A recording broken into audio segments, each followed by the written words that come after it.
En primer lugar, no tengo ningún conflicto de interés. Eso, pues, para aclarar. El contenido que traigo para esta presentación es un poco acerca de las generalidades de la ventilación mecánica en pacientes con trauma, lo que son indicaciones, tipos de ventilación, algunos efectos hemodinámicos propiamente de la ventilación, lo que es un poco de modos ventilatorios, los parámetros iniciales, cuidados y monitoreo, y lo que es propiamente complicaciones de la ventilación. Entonces, en cuanto al paciente traumatizado, podemos decir que con frecuencia es un paciente que va a requerir asistencia respiratoria mecánica. Entonces, la ventilación mecánica en estos pacientes se convierte en un recurso de soporte vital. Recuérdense que la respiración es uno de los órganos y es una de las funciones fundamentales para poder mantener la perfusión y el funcionamiento de todos los órganos. Si en algún momento nosotros sacrificamos oxígeno, sacrificamos lo que es la ventilación, cerebro empezamos a perderlo a los 3-5 minutos, no digamos todos los demás órganos. Entonces recuérdense que parte del ABC que siempre se menciona en un paciente que ingresa a un área crítica o un área de emergencia es lo que es la protección de la vía aérea y la asegurar una respiración adecuada. También es importante mencionar que se puede mejorar la sobrevida de pacientes en estado crítico al momento de darles un apoyo ventilatorio adecuado. También sabemos que vamos a utilizar diversas estrategias ventilatorias y todo va a estar enfocado, especialmente en el paciente en trauma, a qué órganos están comprometidos. Muchos pacientes que llegan a ventilación, que han sufrido traumatismos, se va a hacer por inestabilidad hemodinámica. El paciente que está 0/0, el paciente que está mal perfundido. Aquí ya no es válido, el paciente está hablando, por eso no lo ventilo. Recuérdense que en muchos casos ese gasto cardíaco que está destinado a mantener la respiración puede llegar a ser alrededor del 20 al 25%. Al momento de que hay un compromiso hemodinámico muy importante, el soporte ventilatorio termina siendo una forma en la cual podamos redistribuir el gasto cardíaco en órganos fundamentales hasta que se logre mejorar la hemodinamia de un paciente. Ojo, porque también tenemos otros problemas que van a llegar en su momento a afectar al paciente. Tenemos pacientes con traumas de cráneo, que estos son pacientes bien específicos porque son de los pocos en quienes sí vamos a tener sedaciones bien profundas. Tenemos pacientes con control de daños o con cirugías abdominales en quienes también necesitamos una sedación adecuada y en quienes el manejo tanto ventilatorio como hemodinámico es el que nos va a permitir en algún momento tenerlo en condiciones para ser llevado a quirófano y resolver el problema que lo trae. En cuanto al paciente politraumatizado, algo importante es un manejo integral y multidisciplinario. Recuérdense que desde que uno determina que un paciente viene con un hematoma, un traumatismo grado 3, un trauma severo, trae un trauma cerrado de tórax o de abdomen, estos pacientes necesitan todas las interconsultas necesarias para poder brindarle la atención que realmente requieren. Algo importante es distinguir qué tipos de pacientes pueden ser llevados a nuestras emergencias con un traumatismo. Tenemos desde lo que es pacientes pediátricos en quienes obviamente la ventilación y los parámetros deben ser ajustados tanto a peso como por sus características propias de la niñez, como también podemos tener pacientes sanos sin ninguna morbilidad que, como les explicaba, súbitamente hayan sido sometidos a un traumatismo. También vamos a tener pacientes crónicamente enfermos o pacientes que puedan ser hipertensos, diabéticos, pacientes que, por ejemplo, tengan enfermedades pulmonares, pacientes renales. En estos pacientes, adicional al soporte ventilatorio, tenemos que poder identificar qué cuidados y qué monitoreo tenemos que proporcionar. No es lo mismo operar a alguien que es diabético a alguien que no es diabético. No es lo mismo operar a un diabético compensado que un diabético descompensado. Entonces es importante, si da tiempo, porque ahí es donde viene la parte donde en pacientes con trauma a veces el tiempo es oro y a veces no logramos tener todas las historias, pero más adelante poder identificar qué enfermedades tiene nuestro paciente y poder en su momento brindar ese apoyo que necesita. También tenemos pacientes que son desnutridos, pacientes que son obesos. No me dejarán mentir, ustedes que operan todos los días sabrán que operar a un obeso no es lo mismo que operar a alguien que tiene un índice de masa corporal adecuado. Y pues en pacientes con ventilación se torna lo mismo, tenemos cambios, a pesar de que el pulmón no crece, y eso es algo que vamos a platicar más adelante, Cuando uno engorda, el pulmón queda del mismo tamaño, pero no es la misma resistencia que ofrece la caja torácica. Entonces hay muchos cambios hemodinámicos que suceden en el paciente obeso, no digamos el paciente desnutrido, que por sí tiene mayor riesgo de infecciones y mayor mortalidad únicamente por el hecho de llegar a ser desnutrido. Y el paciente obeso, se usa un nuevo término que se llama malnutrido. Es un paciente obeso, no por ser gordito, créanme que va a salir mejor. Al contrario, sabemos que ese paciente tiene más aterosclerosis, más daño cardíaco y otros factores de riesgo. También tenemos pacientes que, por ejemplo, van a estar en edad fértil, y los pacientes que están en edad fértil siempre hay que descartar. Yo creo que ustedes ya lo hacen, pero es importantísimo saber si es un paciente o dos, porque sorpresas nos damos en cualquier persona que tiene edad fértil. También pacientes que tengan discapacidad. Yo aquí les quisiera poner el ejemplo. Yo conocí a una doctora que me decía: mire, si algún día me pasa algo, ahí avisa que yo tengo anisocoria, porque una vez iba caminando, le cayó un pedazo y quedó con anisocoria para el resto de su vida. Entonces ella decía, si alguna vez, porque a veces incluso toman esa famosa anisocoria como factor de mal pronóstico, cosa que no es cierto. Yo tengo varias evidencias ahí andando y caminando y hablando que me dicen que eso no es un factor de mal pronóstico, pero sí es importante saber si es posible, si el paciente puede hablar, si el paciente puede escuchar, o si hay algún tipo de problema o algún tipo de limitación que el paciente tenga que pueda en algún momento afectar su examen físico. También lo que son el tipo de alergias. Recuérdense que en el momento que uno administra medicamentos y que uno ventila a un paciente, lo va a someter a analgésicos, anestésicos y a medicamentos que en algún momento pueden empeorar su estado hemodinámico. También las características del trauma en sí es importante poder conocerlas y poder identificar por qué se ventila al paciente con trauma, qué características tenemos, y desde ahí tenemos que identificar qué tantas pérdidas hemorrágicas ha tenido, si es o no lesiones múltiples. Recuérdense que hay una evaluación primaria que sucede incluso en el sitio del accidente o en la emergencia, pero nosotros muchas veces en terapia intensiva empezamos a encontrar fracturas, lesiones cervicales, hematomas. Han habido muchas lesiones que a veces en la primera evaluación no es posible identificar. Entonces las lesiones múltiples o el paciente politraumatizado debe ser siempre un paciente a quien hay que buscar más allá de lo que nuestros ojos ven. Otra cosa importante es el paciente con inestabilidad hemodinámica. ¿Y cómo me van a decir ustedes que alguien está inestable hemodinámicamente? Es cierto, muchos nos basamos únicamente en la presión arterial, pero nosotros tenemos otras formas también de saber si un paciente está estable o no. Por ejemplo, pacientes que tienen un lactato muy elevado. Ese es un factor que nosotros usamos y que en gases arteriales se marcan, que nos habla de hipoperfusión tisular. Entonces, también hay otras formas, el llenado capilar, el estado de conciencia, incluso la frialdad en las extremidades, la taquicardia. Hay varias formas clínicas de abordar un paciente que al momento de uno evaluar dicen, no, este paciente no está estable. O el paciente que ya tiene norepinefrina, la tiene a dosis altas y aún así yo lo veo y su llenado está súper lento o los pulsos no están palpables. Entonces, esto es importante porque la inestabilidad hemodinámica en algún momento de per se puede ser la indicación de ventilar a un paciente. No va a ser ni siquiera que el paciente les desaturó o que el paciente les hizo alteración gasométrica. Si un paciente tiene norepinefrina a dosis muy altas, ese paciente ya está teniendo una indicación para ventilarse. Entonces, por favor, ese mensaje es importante porque el hecho de que esté hablando, como les decía al inicio, esa no es una indicación para déjenlo ahí.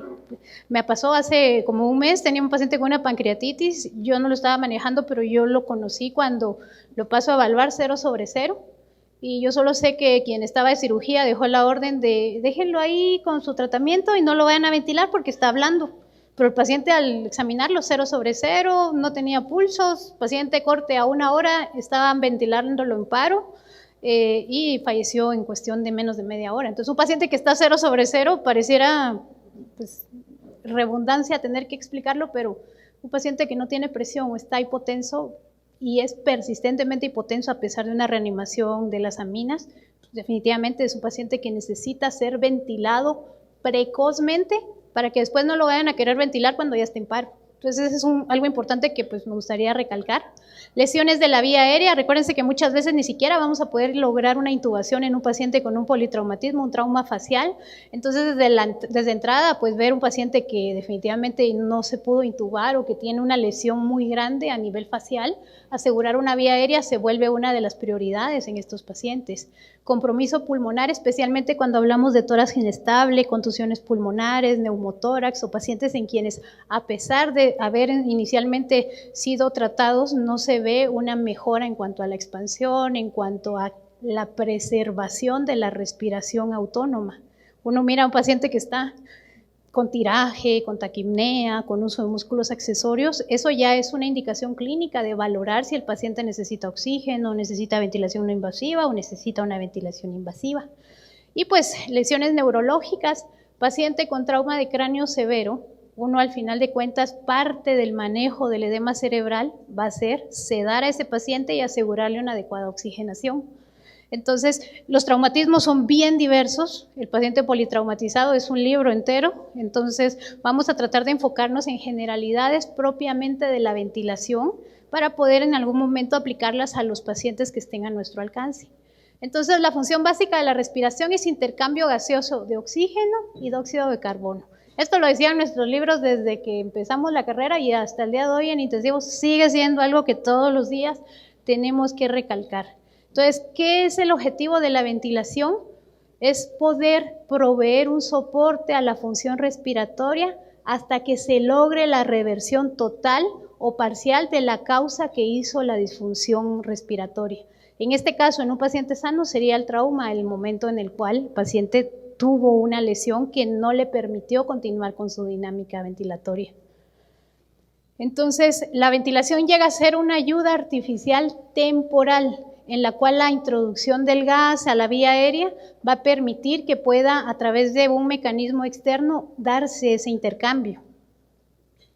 ¿Cuáles son los objetivos? Yo puse los 3 que en todos los libros dice, pero yo les traigo un cuarto que se los voy a decir de último. 1, mejorar el intercambio gaseoso, disminuir el trabajo respiratorio y evitar la injuria pulmonar. Recuérdense que incluso la misma respiración dificultosa, algo que nos pasaba mucho en COVID, que el paciente, el mismo cansancio que le daba al respirar mal o al respirar con daño ya severo, causaba daño en el mismo pulmón. Entonces nosotros tenemos que hacer estas 3 cosas, evitar daño, disminuir el trabajo respiratorio, pero yo agregaría aquí ganar tiempo. Realmente cuando uno ventila a un paciente con trauma, lo que uno quiere es poder solucionar el problema y poder mantenerlo con vida lo suficiente para poder llevarlo a quirófano, para poder restablecer la hemodinamia y en algún momento solventar todas las lesiones que tenga.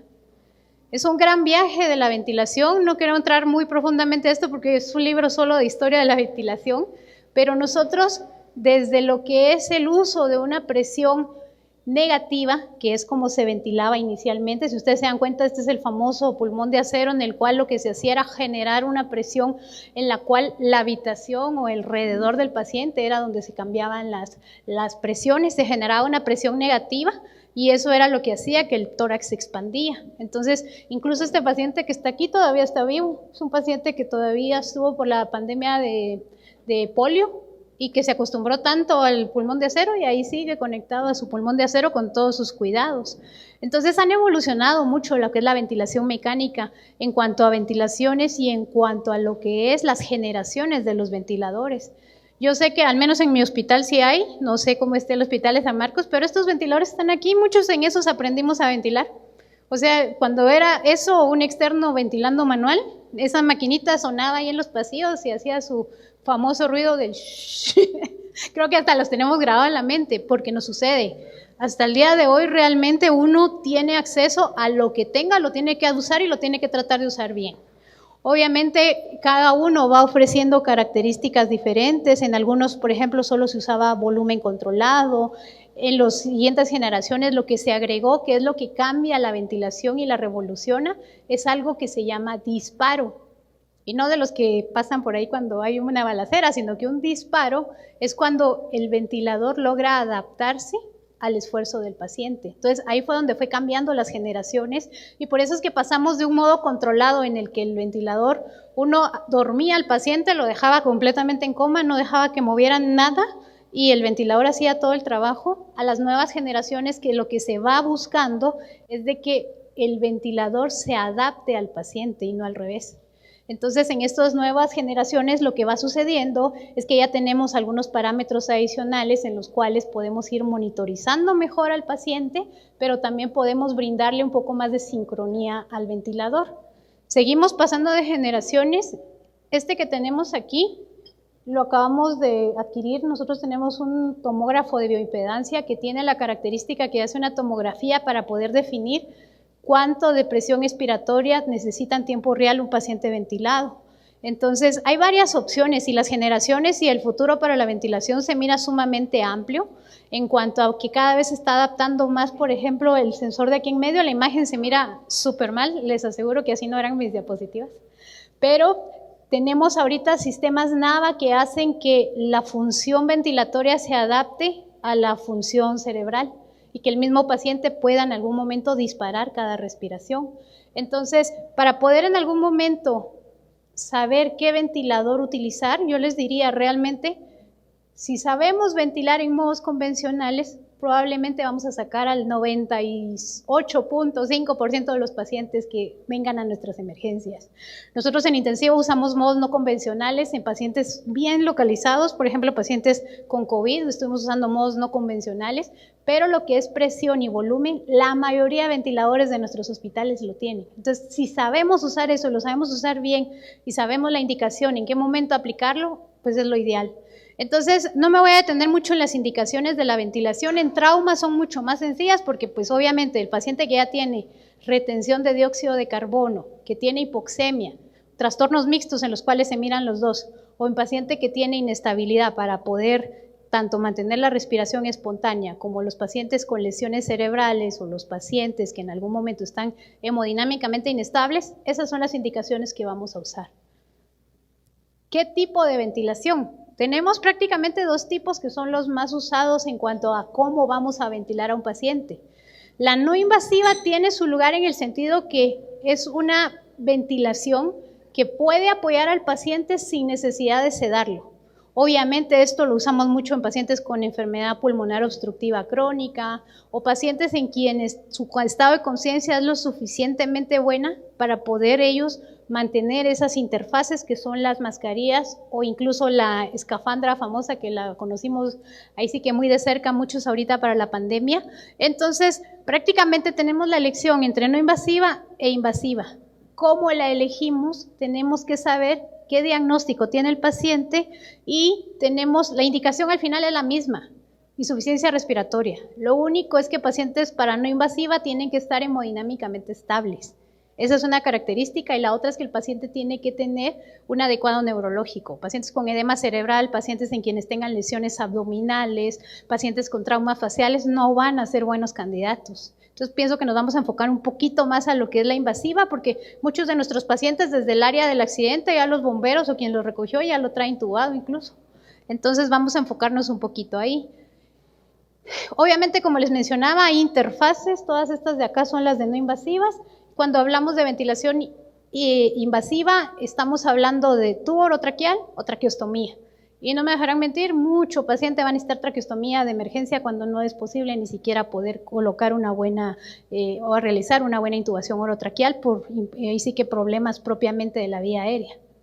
Entonces, la ventilación, así como le salva la vida al paciente, también tiene efectos hemodinámicos que tenemos que conocer. Entonces, de entrada lo que vamos a tener es un aumento de la presión intratorácica. ¿Por qué aumentamos la presión intratorácica? Porque nosotros hoy por hoy estamos ventilando con presión positiva, estamos metiendo presiones externas al tórax y esto va a generar mayores presiones. Por eso es que el paciente que no tenía neumotórax por una punción, la metemos al ventilador y de inmediato se va a manifestar ese neumotórax. Entonces vamos a tener aumentos de las presiones intratorácicas, vamos a tener disminución de la precarga a nivel del ventrículo derecho, a disminución de la fracción de eyección del ventrículo derecho, también va a estar involucrado el ventrículo izquierdo, va a haber una disminución del volumen sistólico y esa disminución del volumen sistólico es lo que va a hacer que en algún momento paradójicamente la ventilación también pueda disminuir un poco lo que es el gasto cardíaco. También vamos a tener un poco de disminución de la presión arterial y un poco de disminución de la presión de pulso, que es un monitoreo que nosotros hacemos para saber qué tan estable está el paciente. Adicional a todo esto, el generar presiones nuevas en el tórax también va a generar que el retorno venoso esté comprometido y eso va a poder perjudicar en algún momento más el gasto cardíaco. ¿A quién no se ha percatado aquí que ventilo a este paciente, lo cedo y al ratito ya no tiene presión?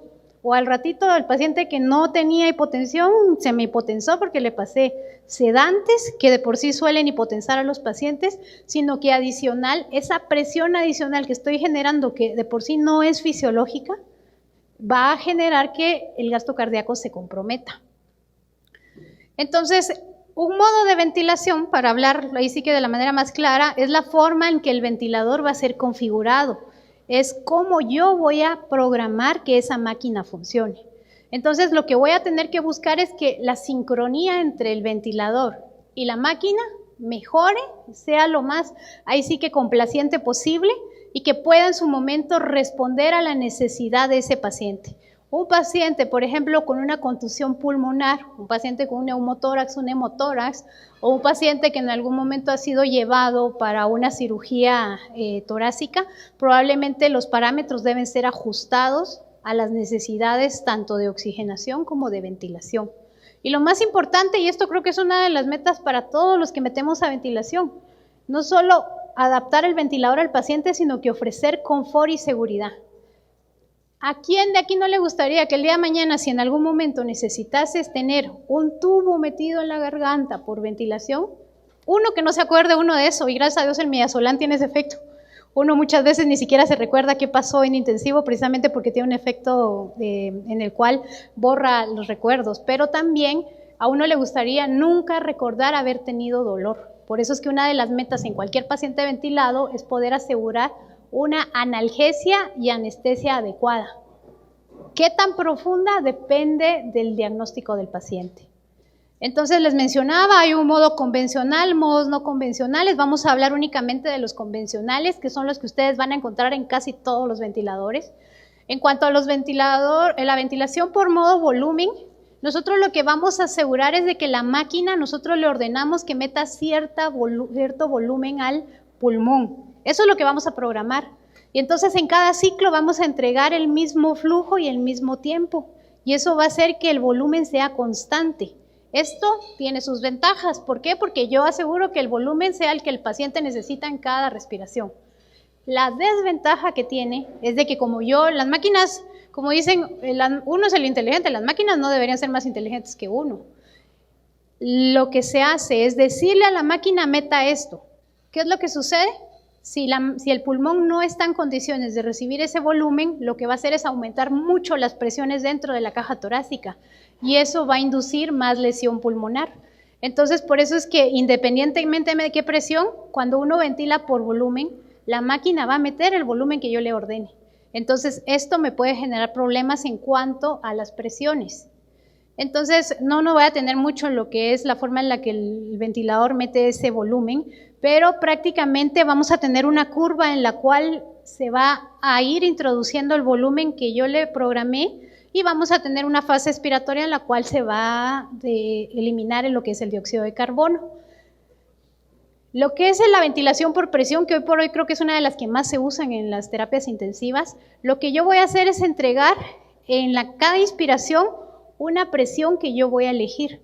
Esta presión es muy variable, puede ser desde 8 en los pacientes que tienen un pulmón muy complaciente y que no tienen mayor patología, puede llegar a ser hasta incluso de 16 milímetros de mercurio y yo voy a tener que llegar a un volumen adecuado por medio de la selección de una presión constante. Entonces, esto depende completamente de cómo está la resistencia en el pulmón y qué tanta distensibilidad tenga preservada. Entonces tenemos algunas curvas y prácticamente yo cuando ventilo por presión, lo que tengo que ver es que mi volumen sí sea el que el paciente necesita. Entonces vámonos a lo más básico en cuanto a ventilación. Yo creo que este es uno de los mensajes que quiero que se lleven hoy. ¿Cómo voy a ventilar a mi paciente con trauma que se me puso enfrente? Ya tengo el ventilador, ¿qué voy a hacer?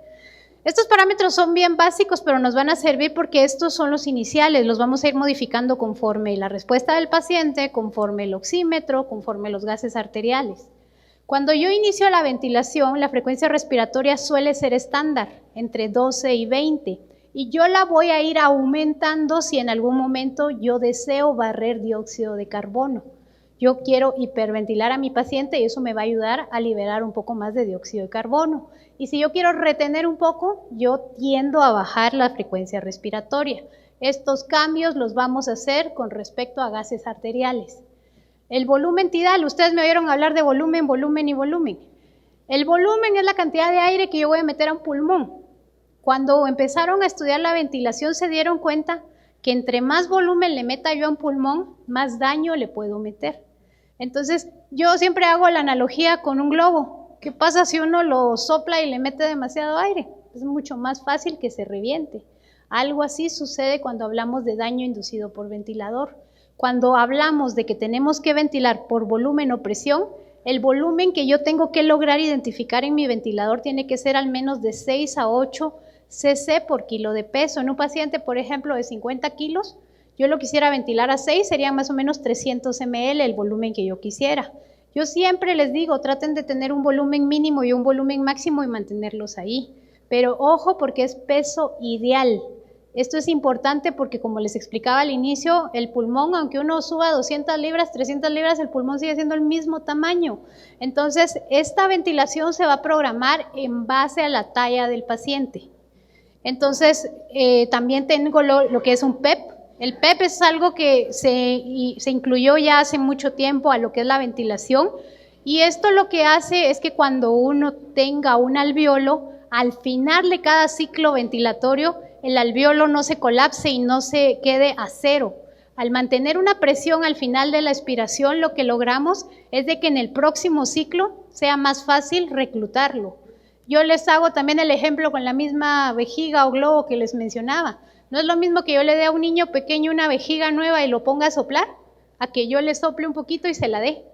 Algo así funciona la presión positiva al final de la expiración. Nosotros normalmente no tenemos esa presión, pero cuando hay ventilación sí se ha visto que entre más PEP se use, mejor oxigenación tienen los pacientes. Viene otra parte donde les digo el FiO2 de 100%, eso es solo cuando conecto el ventilador. Pongo el oxímetro y ahí me fui para abajo. Hay que titular ese oxígeno a la menor cantidad posible y esto no necesito gases. Yo agarro mi oxímetro y media vez me sature más de 94 o 92, si fuera un distrés, es suficiente.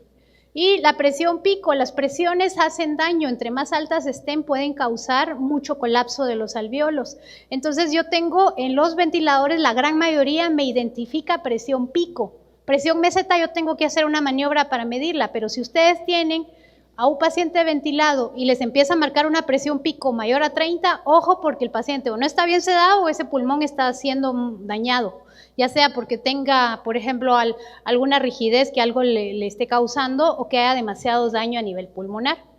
Y la relación IE, que esto lo vimos todos en la universidad cuando veíamos cuánto tiempo tardábamos inspirando o expirando, esto para fines prácticos en lo que nos va a servir es que entre más prolongada esté la expiración, más dióxido de carbono puedo yo sacar de mi organismo. Ya casi para terminar, porque yo creo que ya estoy sobre el tiempo, aunque no estoy segura. El monitoreo. Es igual de importante saber cómo conectar al paciente, en qué momento conectarlo, cómo programar el ventilador, cómo monitorizarlo y qué soporte le damos. Yo les traje este que es un neumotécnico que usamos en intensivo, es bastante sencillo, pero siempre hablamos en broma y decimos ya le dieron su abrazo al paciente. Y si se dan cuenta, el neumotécnico es así, la F es de alimentarlo, la alimentación precoz, especialmente en el paciente quirúrgico que ya ha salido de su fase aguda o en la cual se está habilitado el tracto gastrointestinal, tiene un impacto sobre la sobrevida en un paciente crítico. Lo que es analgesia, aquí ni siquiera me mencionan sedación. Yo puedo tener al paciente ventilado, despierto, pero mientras que lo tenga sin dolor no hay ningún problema. Obviamente no es en todos los casos, en trauma de cráneo y en otros sí voy a necesitar sedaciones más profundas, pero acuérdense, dolor nunca. Sedación no en todos los pacientes, como habíamos hablado. Lo que es tromboprofilaxis, muchas veces porque el paciente se acaba de operar, bueno, vamos a esperar todavía un poquito más. Acuérdense que aunque la cirugía haya sido pero perfecta, los pacientes se nos mueren de tromboembolias pulmonares. Entonces, la tromboprofilaxis, no necesariamente medicamentosa, pero con medidas antitrombóticas, medidas de compresión intermitente, pueden también salvar la vida del paciente. Y no está ahí sí que concebida la idea de que pase un día sin yo preguntarme qué estoy haciendo para que este paciente no se me muera de una embolia. No es lo mismo caminar y andar ambulatorio a pasar a estar acostado 24 horas al día. Recuérdese también de lo que es la posición de la cabeza. El único hecho de tenerla a 30 o 45 grados ya evita bastante lo que es broncoaspiración en el paciente ventilado.